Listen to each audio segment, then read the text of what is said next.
Guys, today I was out playing basketball and came home, and I just got my new shipment from Super7. So this should be the new Thundercats vintage collection.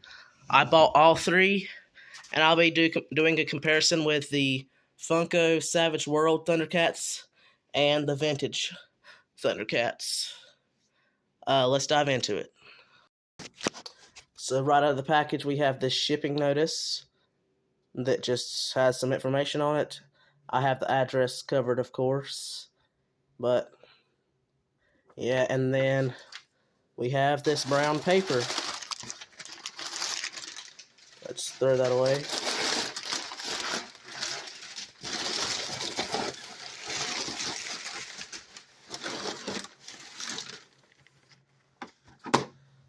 Here we have Mum-Ra the Ever-Living,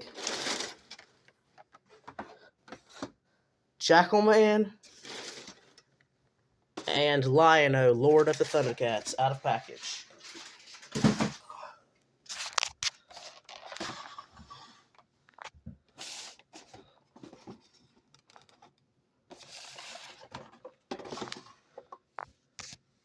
So here we go. Here's the new Thundercats vintage collection from Super7.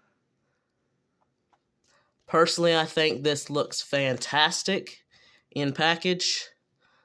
I will say that the red lightning background is something that is an interesting choice for Thundercats. I would have preferred something similar to the vintage LJN packaging, but how I believe that the lightning's supposed to represent the power of the Eye of Thundera.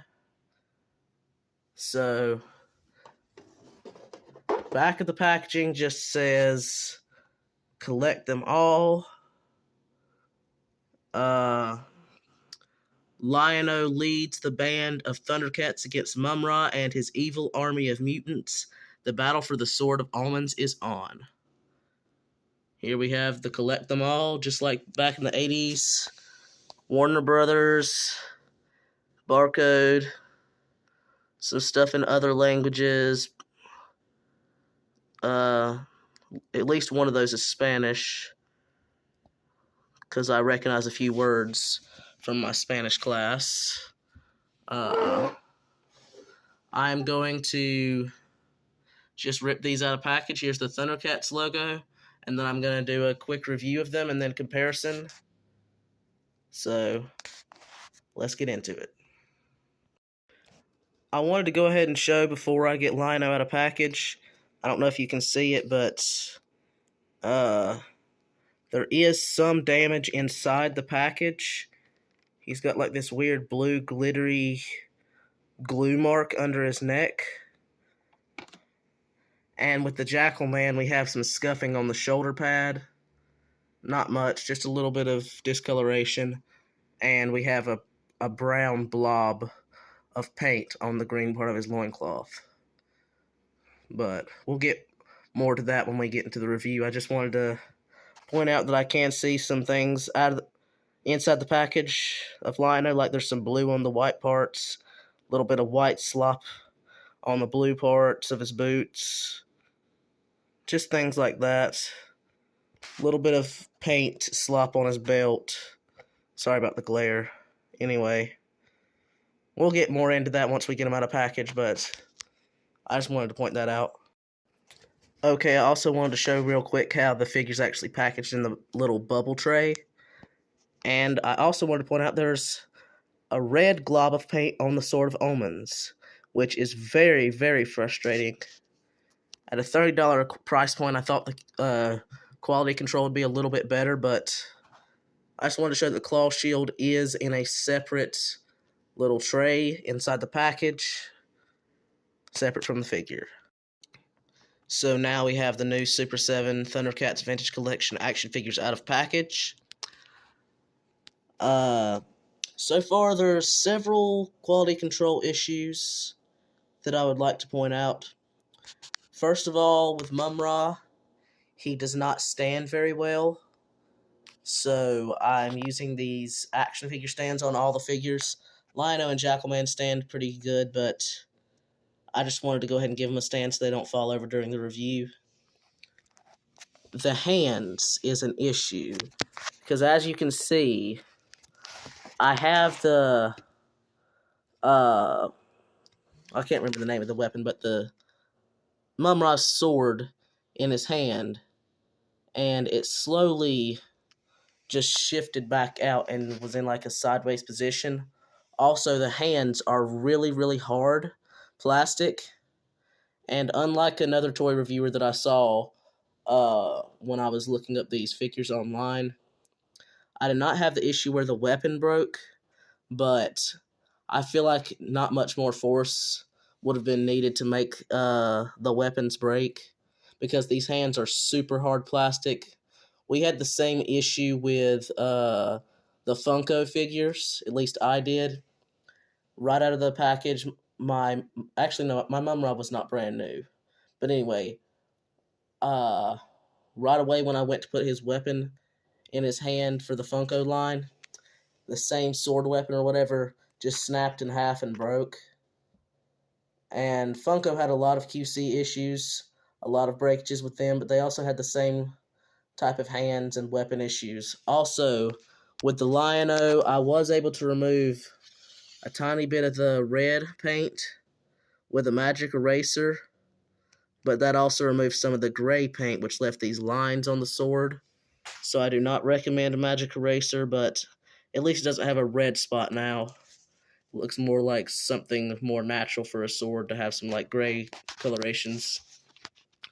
Also, Mum-Ra's cape is folded over when it's in package, so it does leave a crease on the cape, and it also makes it to where the cape doesn't really want to fit the body very well, but it is a very nice quality soft goods cape.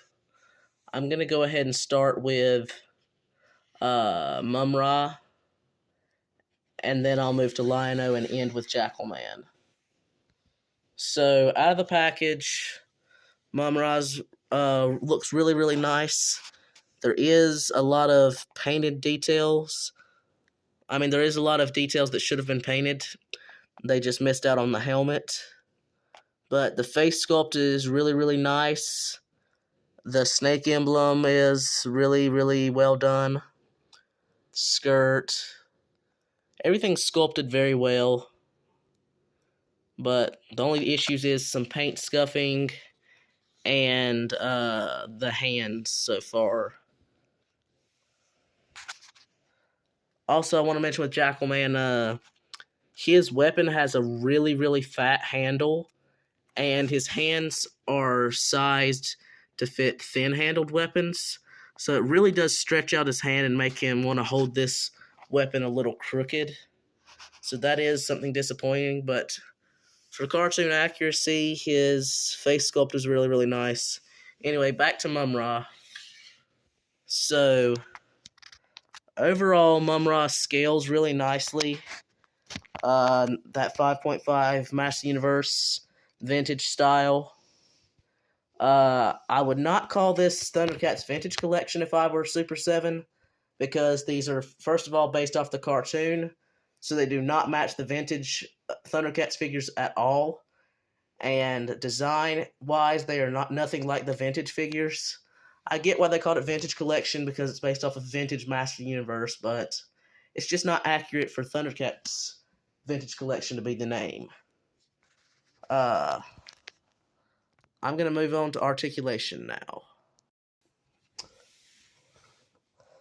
So for articulation, the head looks side to side really nicely. There's no up and down motion. We just got the simple 6 points of articulation.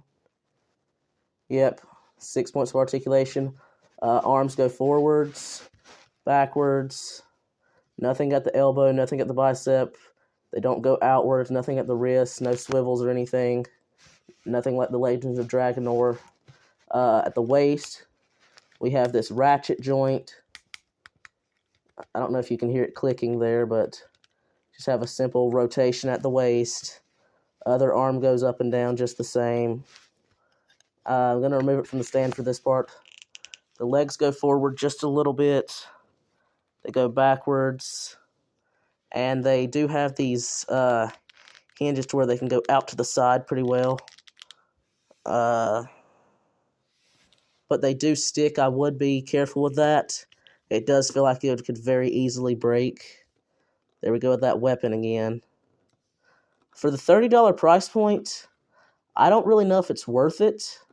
I'd like to see Super7 maybe drop down to $20 or 25. Maybe $20 plus like $5 shipping would be okay or something like that. Because for the quality of these figures, I don't think it's quite worth the $30 price point, in all honesty. But overall, looks-wise, if you just want to get it out one time, carefully put the weapons in hand, pose it on an action figure stand, placed on your shelf, and never mess with it again, it'll be a really, really nice addition to the collection. But if you want to do anything like reviews or vintage-style stop motion or anything like that, you will have some issues, I do believe. But anyway, I'm going to move him over to the side just a little bit, and I'm going to go ahead and bring in my vintage Mum-Ra, the Ever-Living action figure. He's a little bit taller, so he doesn't quite fit in the frame. There we go. So here's how they scale side by side. You can see a lot of differences between the two. Excuse me. I did not have any of the accessories for the vintage Mum-Ra, but there's the side view, back view. The vintage figure did not come with a cape, but he did come with the helmet and accessories, which I'm hoping to track down sometime. There's been several opportunities for me to get a new Mum-Ra, but the price point just hasn't been quite right for me. The vintage did have the Battlematic action from LJN, which was actually a really cool action feature. It's really nice for punching your figures over. Anyway, they look pretty decent together. Scale's okay with each other, but like I said, I would not consider this a Thundercats vintage collection. I would rather see them do like a complete re-release of the LJN figures just with like modern articulation, like drop the Battlematic action feature if they were going to call it a vintage collection, and just match the colors and all that. That would be a really, really cool addition, just like they did in the, what's it called, Ultimates line. They did like the toy versions. I'd love to see that in the vintage collection. But I'm going to move this Mum-Ra the Ever-Living off to the side, and I'm going to bring in the vintage Mum-Ra the Ancient action figure for comparison. So overall, scale-wise, they scale decent together. This vintage figure didn't have much articulation, just had a simple 3 points of articulation. Arms go up and down, head turns side to side. Very stuck-like. Got this figure for $20. Just simple LJN action figure. No action feature is included. But there's how they scale together. If you want to have a more cartoon-accurate Mum-Ra for the transformation, the whole spirits of evil transform this decaying form into Mum-Ra, the Ever-Living. Anyway, now I'm going to bring in the Funko Savage World Mum-Ra, the Ever-Living action figure. Like I said, the sword broke, so I have these little bone swords that kind of mimic the same type of blades, but it's just like two separate swords. Got them at the flea market in a bundle deal with a bunch of vintage action figures. Sorry, I don't know what's wrong with me today, but here's how they scale. They're very similar in style, definitely similar in scale. Color-wise, This one's a little bit more accurate to the cartoon, I do believe. Well, something actually in between these two. Because he did kind of have a grayish tone in the cartoon, but it was a little bit more of a vibrant bluish gray. Here's how they look from the side. Oh, sorry about that. Back view. Wow, there's a lot of scuffing on my cape for my Funko figure. Let me bring that in closer. There is a lot of scuffing. It was not like that when I purchased it. Must be from traveling, because I did have to move out from my apartment for, I think, 9 weeks while they were renovating, so a lot of my action figures got bumped around. I don't know why it's so hard for me to say action figures today. Maybe I just need to just say figures, but let's look at the face sculpts. I really think that the face sculpts are really nice on both of these. I feel like for cartoon accuracy, kind of a mixture between the two of these would actually be a little bit more cartoon accurate. But that's just my personal opinion. See all those paint apps, though, on the helmet? That is more accurate to how it should be. You should have the red rings at the base of the snakes. The snakes should be painted. And the whole face piece that connects to that little yellow piece that comes off from the head should be in a nice gold color. So that is one thing that Super7 missed out on, is paint apps. But overall, very similar in style. Very nice on both the figures. I like the color choice over here, the more metallics and golds on the Funko figure. But I do believe the Super7 did a pretty decent job. Alright, we're going to move on to Lion-O, Lord of the Thundercats. So here we have the Lion-O from the Thundercats Vintage Collection from Super7. He turned out really nice. He does have several bits of paint slop like I showed before. Maybe I can get a better look at that neck. You see that there's like a bit of like this bluish glittery glue splotch on his neck. I can't get it off. I tried to get it off with a knife, and that just scratched up the glue, and a little bit of the plastic wouldn't get it off. But here's a closer look at the Sword of Omens. The Thundercats symbol does tilt down too much on the Sword of Omens. But, sorry, let me put my hand back there to help it focus. So it doesn't blend in with that white background. But overall, the face sculpt is pretty decent. I don't quite think it's Lion-O, but the Lion-O head sculpt is about as hard to capture as the He-Man head sculpt, in my opinion. Here's a closer look at that Thundercat symbol. There is some red paint slop on the white on this side. It's not like that on the other side, but it is noticeable. But it does definitely tilt down too much, the Thundercat symbol does on the belt. I feel like how they did it on the Funko figure is a little bit more accurate. It should be kind of like straight, not so pointed down. But anyway, they did a pretty decent job. Claw glove, missing paint apps, the knuckles should be painted. I do believe the Funko figure had their little jewels painted. Let's see. Yep. So as you can see, the claw gloves are different in sculpt, but the Funko actually painted the little gems like they're supposed to be. I'll bring that in more for comparison later.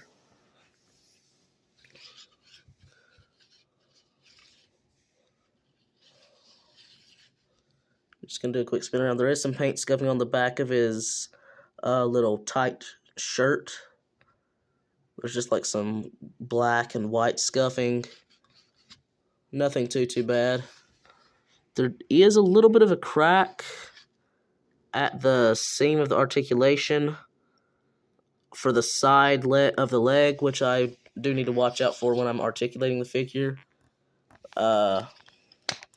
Like I said, Lion-O stands fine on his own. We don't need the stand, but the Mum-Ra, he definitely wouldn't stand up very well without it, so I just went ahead and brought that in. Now we're going to just, I guess, we don't need to run down the articulation again. Not really. I guess I could, just to show how it differentiates between the three figures. So we're going to go ahead and do that anyway. So articulation-wise, leg goes out to the side. This actually goes way farther on the lino than the Mum-Ra. Let's be careful with that joint. Oh, wow, that's stuck. There we go. Gotta be careful with that. Oddly enough, inside the trunks, I don't know if you can see it, but in the little gap where the legs attach, they do have all that connection painted in a flesh tone. So it kind of looks like you're looking in somewhere that you're not supposed to. But I would have preferred that to be a blue color to match the shorts instead of the flesh tone to match the skin. But anyway, the other leg goes forwards, backwards, goes out to the side, goes back in. Arms go up and down on either side. Head can look side to side. It kind of does look upwards when you go to turn the head, just because the way they've got that cut. That scuff on the neck really is bothering me, though. To pay $30 for this figure and to have paint slap on the belt, a little bit on the boots, and to have the paint slap on the sword and that spot on the neck, that just really is a disappointing thing.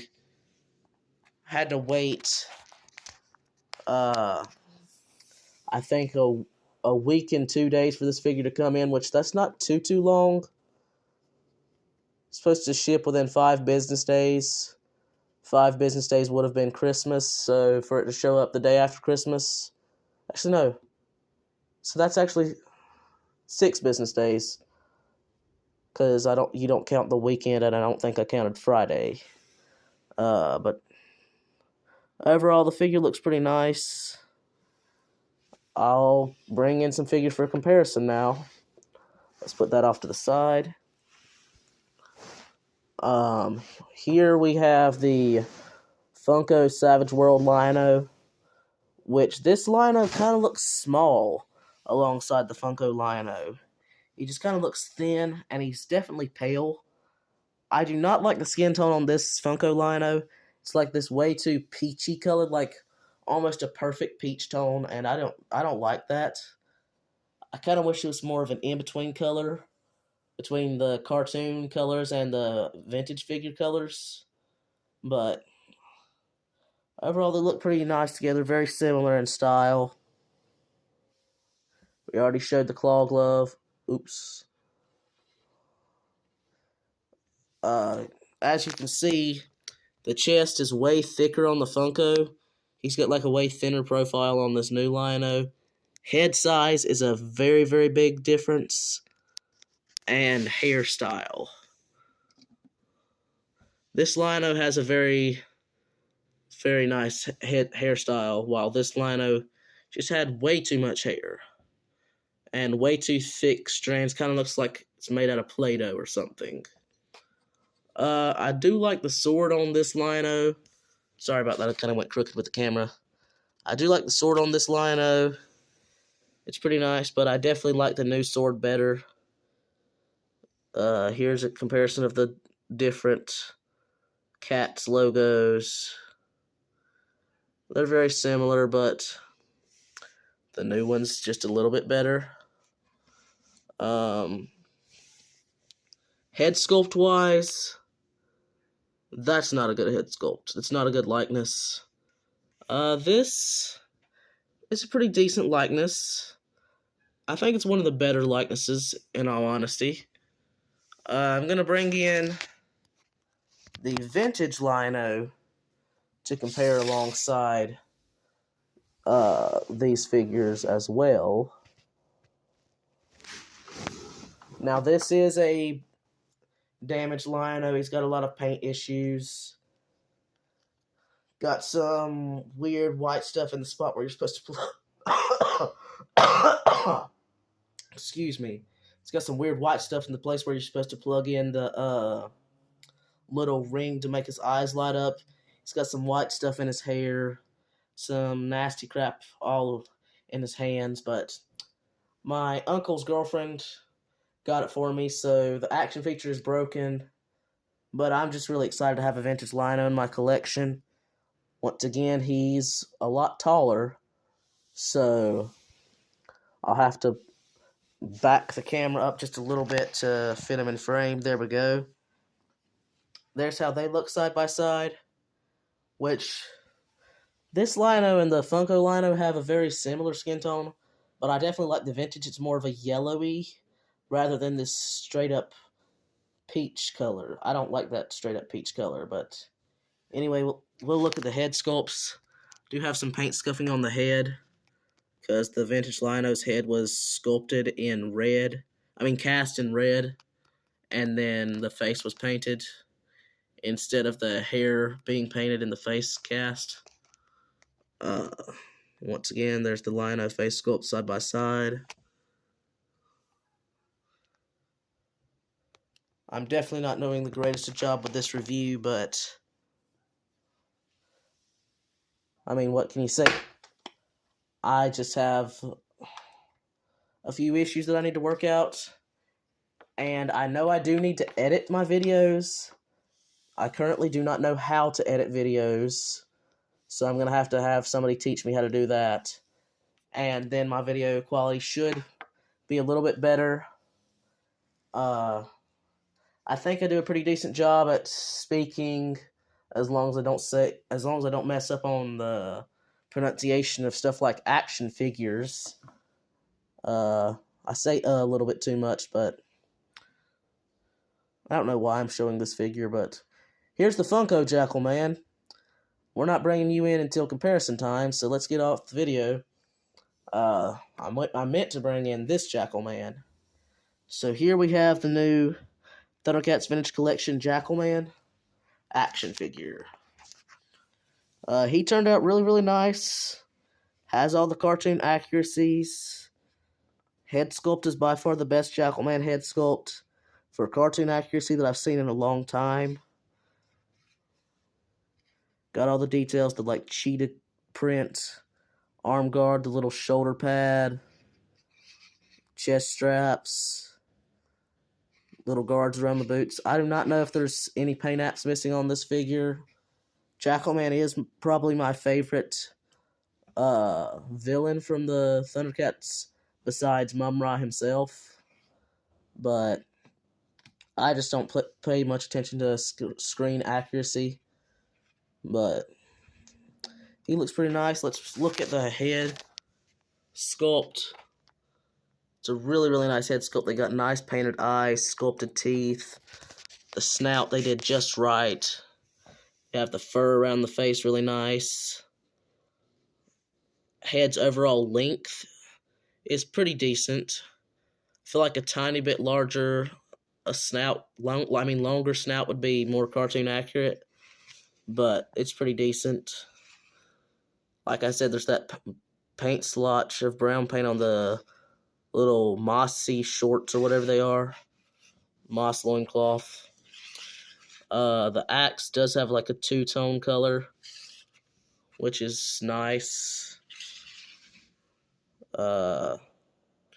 Overall, pretty decent figure. I do believe they use the exact same paint on the wrist bracer as they did on the tip of the axe. Color-wise, they match exactly. The gray right here and the gray on the shoulder pauldron is very similar as well. They got the fur on the feet, which is accurate. Overall, they did a really good job with this figure. I'm going to bring in my Funko Jackal Man for comparison. So here's how he looks alongside the Funko Jackal Man. Funko Jackal Man did a pretty decent job. Head sculpt was a little bit off for sure. Kind of has more of a lion-y cat face or something. the way they sculpted the snout is just really inaccurate. But Super 7 remedied that.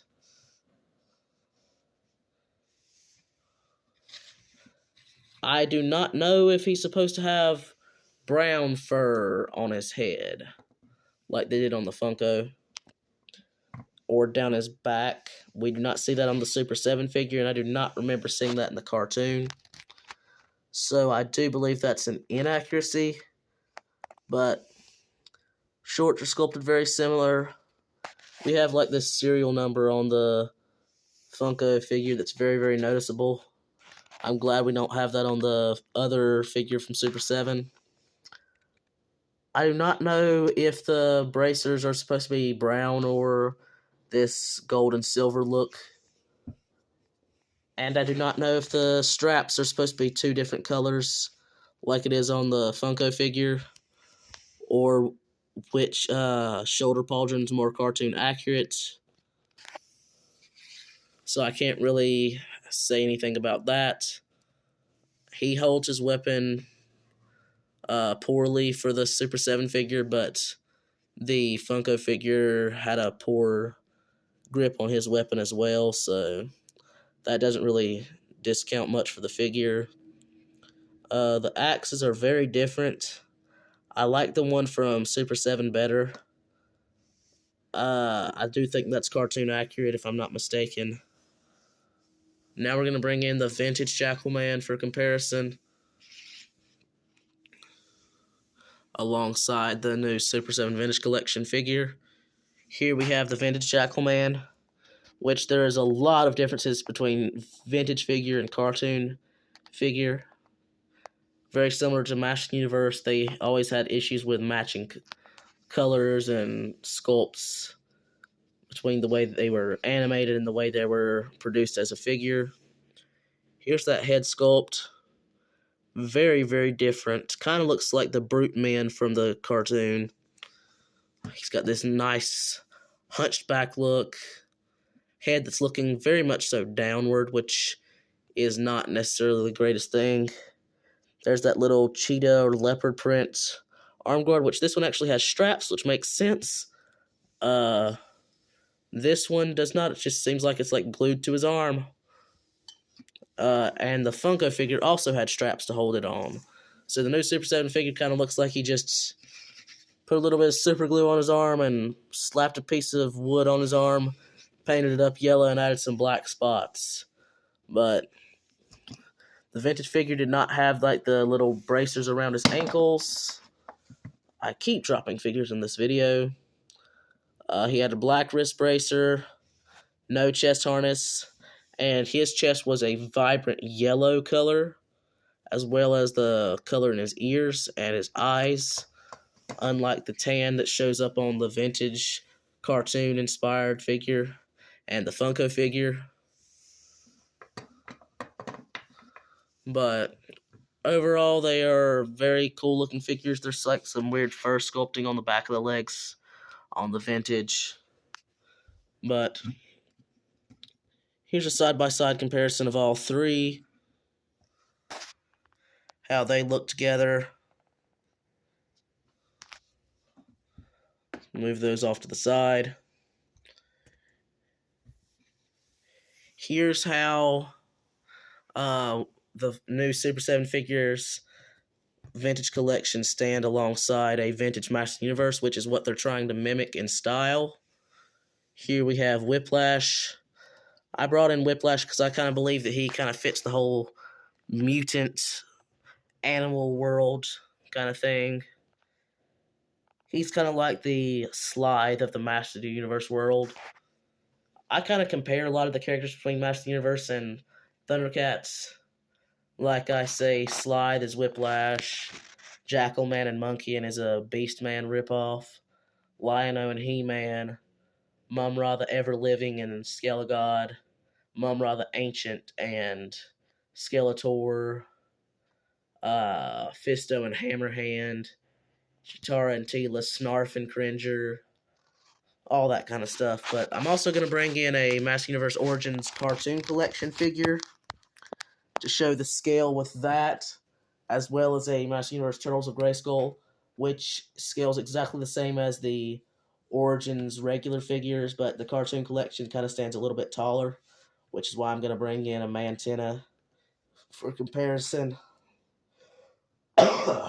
Still have a bit of a cough from being sick. Sorry about that. Also, why my voice doesn't sound so great. Here's Jackalman alongside a cartoon collection Mantenna, which does stand taller when you straighten the legs. If I take and bend his legs in that kind of squat pose like the Super 7 figure, it I think will make the heights more similar. It's harder to do this with 4 legs than it is with a 2-legged character. Here we go. So as you can see, they're more in scale now. He doesn't tower above him as much. But the cartoon collection is a little bit taller than the standard Origins. I'm going to move Mantenna off to the side as well as Whiplash. And for the next size comparison, I'll just go ahead and bring in the Mum-Ra figure. Because all the Super 7 figures scale the same, so I just want to have, for the scale comparison, something a little bit different for each figure. Here is my Turtles of Grayskull Michelangelo. It's not the one that I got for Christmas. The one that I got for Christmas came with the wig. This Michelangelo was a factory defect. When I got it brand new from Walmart, he had no wig in the package, and the package was sealed. There was no tampering involved, so that was just a little bit of a issue, but here's how they scale. They scale very, very similarly, but the new Super 7 figures do seem a little bit thinner than all the other 5.5 style figures.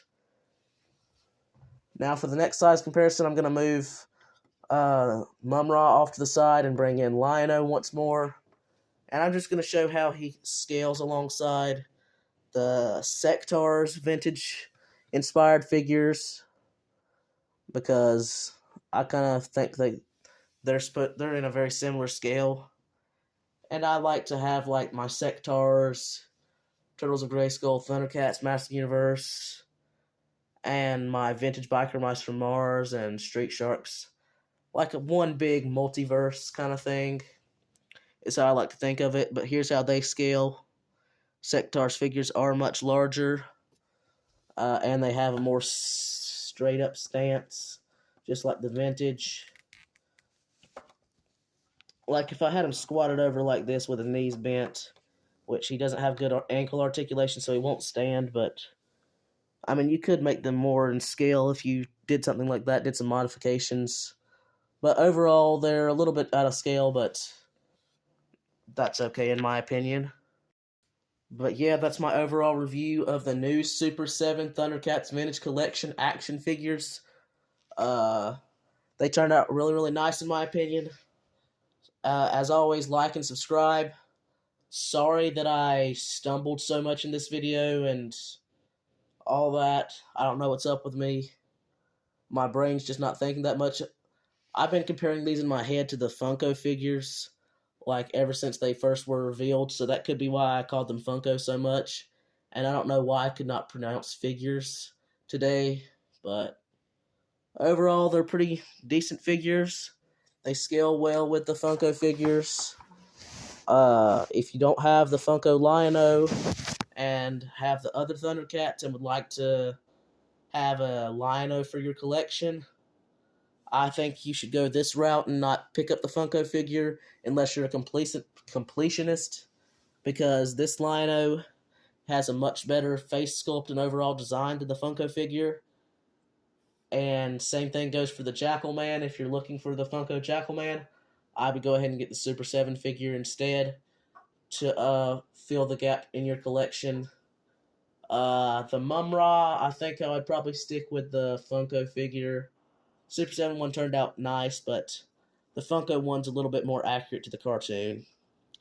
But overall, they're really nice figures, and I'm looking forward to see what's next from Super 7. I would mainly like to see characters that we haven't seen in this scale since the 80s. I prefer to see things like Groon the Destroyer, Wily Kit and Wily Cat in a new action figure form. Would be really, really nice. I mean, I would like to see a new Slide in this style that's more vintage accurate, because in the vintage cartoon and action figure, he was a fat, chunky reptilian creature, and in the Funko line, they kind of thinned him down and made him look more of the Master Universe style, and it didn't really turn out in the favor of Funko, in my opinion. So if they do a nice cartoon accurate Slide, I would really like to see that. A new Snarf action figure with a little bit of articulation would be nice. Maybe just articulation on each of his legs and let his head turn side to side, maybe his tail. A Mum Mutt would be nice. Poomra, that's always a great character to have. I would like to see a new Chitara that's got slightly more accurate anatomy.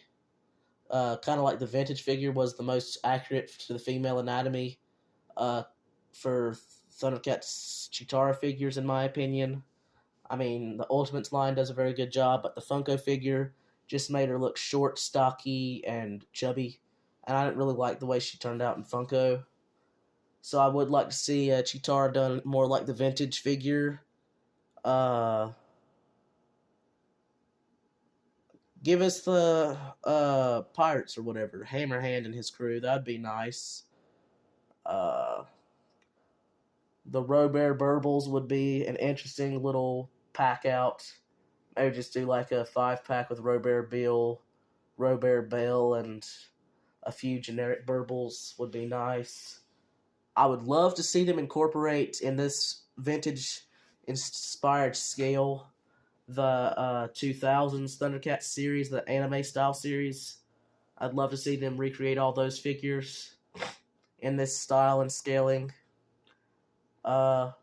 Even just for fun, it'd be hilarious to see them do the Thundercats Roar figures with their weird animation style on a more accurate anatomy style. Like, give us the wacky looking face sculpts and all of that, but give us a more accurate body.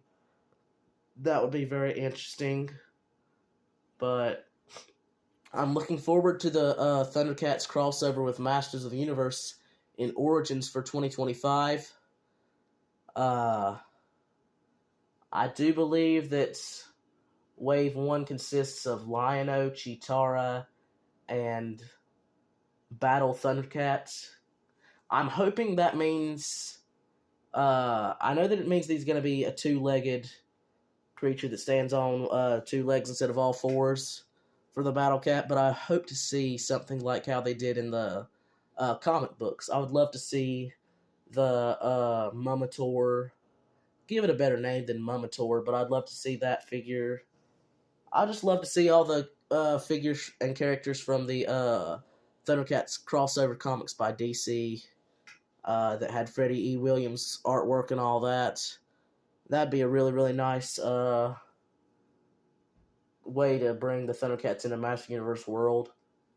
I would love to see the do some licensing rights with DC and do the Prince Adam as Clark Kent from that comic book series. That was hilarious. Like a what if He-Man had the same kind of scenario as Superman where he was sent off as a baby and was raised on Earth instead of Eternia. That was a really cool concept. I'd love to see the Master Universe characters with the cat-like features like the Snarf Orko or Snorko or whatever you want to call him. I'd love to see all of those, but anyway, for the Thundercats Vintage Collection, I would like to see them go ahead and redo all the core characters. Give me Panthro, give me my boy Tigra, give me Chitara, the Wily Kit and Wily Cat, or Thunder Kittens or whatever. Give me Snarf. Give me a new Mum-Ra the Ancient. We need a more articulated vintage style Mum-Ra the Ancient. Give us some leg articulation, some soft goods robe or something like that, with like maybe some wires in it to make it to where you could bend it around his body like this. That'd be really nice. I really want to see them redo this figure, and I think that Super 7 might end up doing that because they did specifically label this Mum-Ra the Ever Living, not Mum-Ra the Ancient. So they did specifically say the Ever Living. They didn't give like the subtitles for Lion-O or Jackalman or anything like that. They didn't give the Lord of the Thundercats, but they made sure to say the Ever Living. So I'm hoping that means Mum-Ra the Ancient is coming to the line. Groom the Destroyer, Jaga, uh, Pumaira, Linkso, Bengali. Those are some characters that I'd love to see in this style. Give me Monkeyin. Do something cartoon accurate with Monkeyin. Slythe, cartoon accuracy would be great. Maybe some of the generic mutants that showed up in the cartoon, just like more Jackalman and Slythe and Monkeyin people or whatever, just with like different styling to it. That'd be great. Vulture Man, have to have a Vulture Man if you're gonna do a Thundercats line, in my opinion. A Thunder Tank would be amazing. I can't imagine the price point if it was already $107 with shipping and handling for these figures, $90 without tax and all that for just 3 figures. I can't imagine how much a Thunder Tank would be.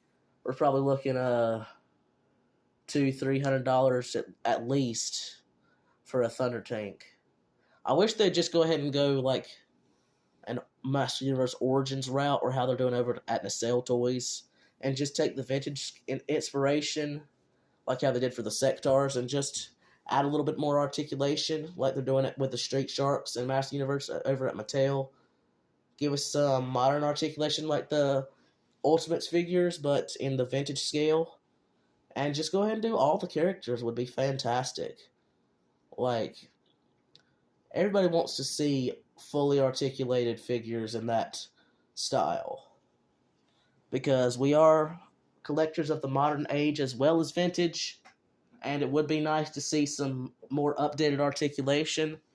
But if that never happens and we just get the crossover from Mattel, as long as it's not too much of a departure from the classic look for the Thundercats, and this line continues, if that's all we ever get, and they just keep doing the Ultimates and all that, and re-releases or whatever, I mean, I'm happy.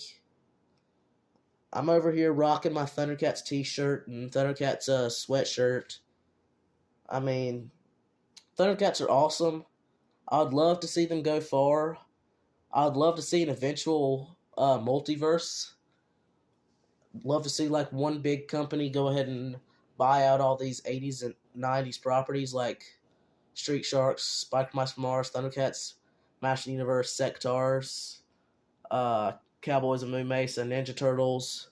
I'd love to see like them bring them all together into one multiverse and do something kind of like how they have the giant Marvel universe or DC universe.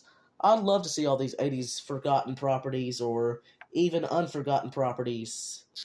Like forgotten properties would be like Black Star and Brave Star that doesn't have that huge of a fan base, or Infaceables, or Warrior Beasts, or the Ninja Assassins line. There's like a lot of awesome 80s and 90s inspired figures that are just like really awesome figures that I'd love to see in the modern light and shine again.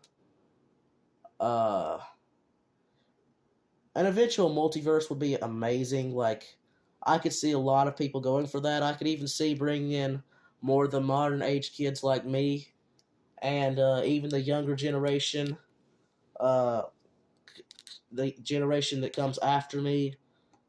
I can see all of these characters being brought into a universe and being the next Marvel or DC.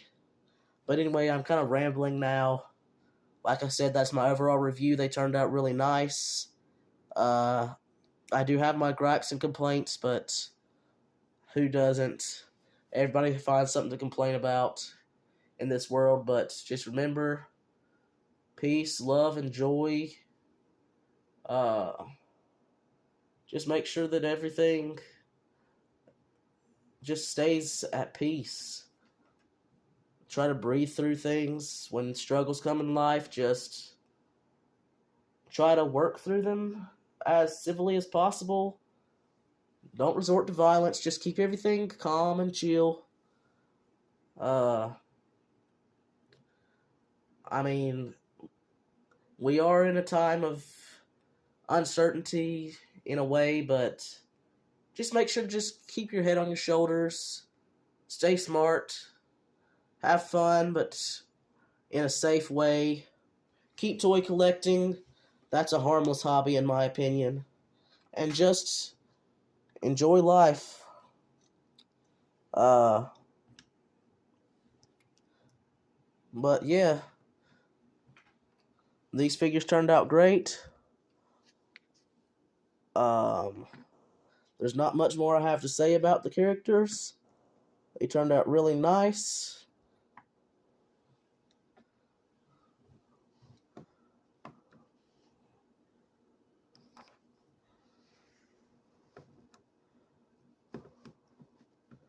Um, like I said, just enjoy your toy collecting. Hopefully you guys enjoy these videos.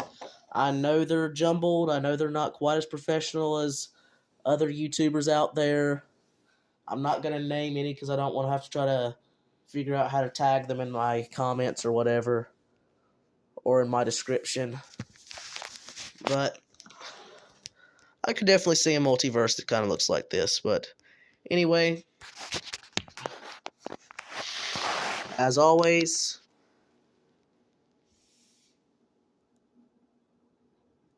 peace.